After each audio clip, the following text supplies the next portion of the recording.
राम राम भाइयों, मैं आपका भाई अनिल सोलंकी। मेरे यूट्यूब मंच लाउड जाट वॉइस में आप सबका स्वागत है।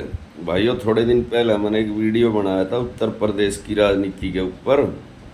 उसमें मैंने यह बात कही थी, मगर जो फार्मूला भारतीय जनता पार्टी ने अखिलेश यादव पे अप्लाई कराया था 35 वर्सेज 1 का, कि यादवों की दबंगई, यादवों की गुंडाई और यादवों का हद से ज़्यादा मुसलमानों का पक्ष लेना, और इस फार्मूले से उन्होंने 2 बार समाजवादी पार्टी को उत्तर प्रदेश के दंगल में चित करके अपनी पूर्ण बहुमत की सरकार बनाई थी। वो फार्मूला 2027 में अखिलेश यादव उन पर अप्लाई कर रहा है, रामजी लाल सुमन का चेहरा आगे करके, और जनता को यो समझाने की कोशिश कर रहा है कि देखो, एक दलित सांसद को कुछ ठाकुर बाहुबली दबाने की कोशिश कर रहे हैं। तो एक भाई ने कमेंट करके यह बात कही, बोला ताऊ यो जो 35 वर्सेज 1 का फार्मूला है, यो केवल जाट हीर और गुजरा पर लागू हो सके, यो ठाकरा पर लागू ना हो। उसने बताया कि ठाकरा के साथ दो जो जात हैं, ब्राह्मण और बनिया, वे हमेशा चट्टान की तरह मजबूती के साथ खड़ी हैं और खड़ी रहेंगी। हमारी एकता ने कोई भी नहीं तोड़ सकता, और हम धरती न्यू तो न्यू ना हो जा, चाहे कुछ भी हो जाए, हम एक जगह वोट डालते हैं और बीजेपी को ही वोट डालते हैं। तो उसकी इस बात पर मैंने गौर करा, तो उसकी इस बात में काफ़ी दम था। 1989 तक पहले का इतिहास देखो उत्तर प्रदेश का, जब कांग्रेस की सरकार उत्तर प्रदेश में होती थी, उस टाइम कांग्रेस ने ब्राह्मण जाति के 5 मुख्यमंत्री बनाए, हेमवती नंदन बहुगुणा, गोविंद वल्लभ पंत, श्री प्रकाश शुक्ला और नारायण दत्त तिवारी और सुचेता कृपलानी। और उसके बाद जब उत्तर प्रदेश की राजनीति से कांग्रेस खत्म हुई और भारतीय जनता पार्टी का प्रभाव बढ़ा, तो आज तक एक भी ब्राह्मण मुख्यमंत्री नहीं बना है। 1989 से लेकर 2025 तक फिर भी ब्राह्मण भाजपा को वोट देते हैं। कोई तो वजह होगी उसकी। तो वजह पे जब मैंने डीपली एनालिसिस करा तो वजह निकल के सामने आ गई।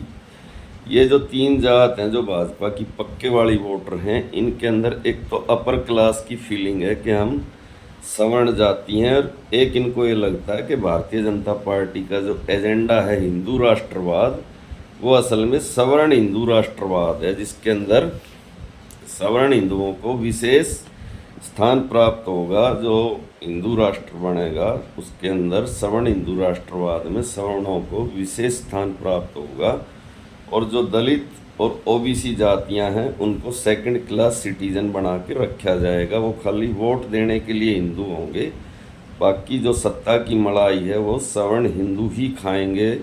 कैसे, मैं अभी आपको समझा देता हूँ।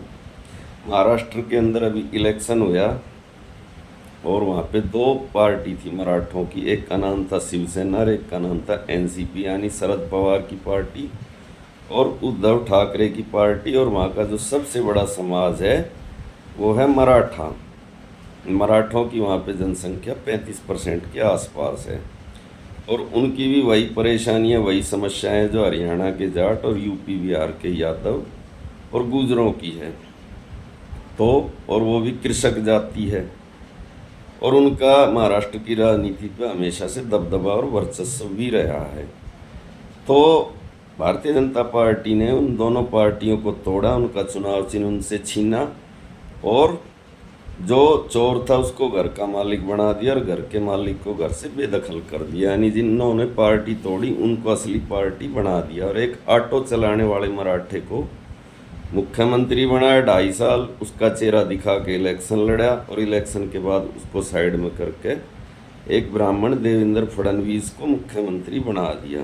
तो मुझे महाराजा जो छत्रपति शिवाजी थे उनका राज याद आ गया। छत्रपति शिवाजी ने जब अपना राजपाट कायम कराया था तो उन्होंने 2 पद क्रिएट करे थे, एक छत्रपति का और एक पेशवा का, कि जो प्रशासनिक कार्य है वो पेशवा देखेगा, और जो लड़ाई युद्ध के कार्य वो छत्रपति यानी शिवाजी महाराज देखेंगे। तो उन्होंने पेशवा का पद, इसको प्रधानमंत्री कहते थे, ब्राह्मणों को दे दिया था।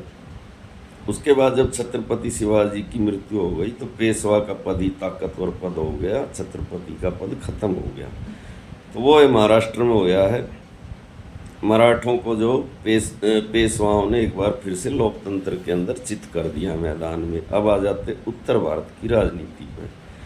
उत्तर भारत की राजनीति पे भी गौर फरमा लो। उत्तर भारत की राजनीति में देख लो, उत्तराखंड में राजपूत मुख्यमंत्री, यूपी में राजपूत मुख्यमंत्री, दिल्ली में बढ़िया मुख्यमंत्री, राजस्थान में ब्राह्मण मुख्यमंत्री, महाराष्ट्र में ब्राह्मण मुख्यमंत्री, असम में ब्राह्मण मुख्यमंत्री। केंद्र की कैबिनेट में देख लो, देश का गृह मंत्री बढ़िया, देश का रक्षा मंत्री राजपूत, उसके बाद में देश का विदेश मंत्री जयशंकर ब्राह्मण, वित्त मंत्री निर्मला सीतारमण ब्राह्मण, इसके अलावा जेपी नड्डा स्वास्थ्य मंत्री ब्राह्मण, और प्रहलाद जोशी और नितिन गडकरी ये भी ब्राह्मण, और गजेंद्र शेखावत, गिरिराज सिंह राजपूत, यानी पूरी कैबिनेट सवर्ण हिंदुओं से भरी पड़ी है। अगर आप ओबीसी तलाशोगे, कोई गुज्जर, कोई जाट या कोई हीर, तो आपको राज्य मंत्री के अंदर एक आध नाम मिल जाएगा। और फिर कुछ लोग अब मेरे को कहेंगे कि ताऊ तन ये इतने नाम गिनवा दिए, तन नायब सिंह सैनी का नाम ना गिनवाया, तन छत्तीसगढ़ में आदिवासी का नाम ना गिनवाया, तन राष्ट्रपति ना गिनवाई। तो भाई 100% अगर एक के जाति के या दो जाति के आदमी ले लेंगे ना, तो फिर तो भांडा ही फूट जाएगा। इसलिए थोड़ा बहुत तो दिखाने के लिए करना पड़ता है।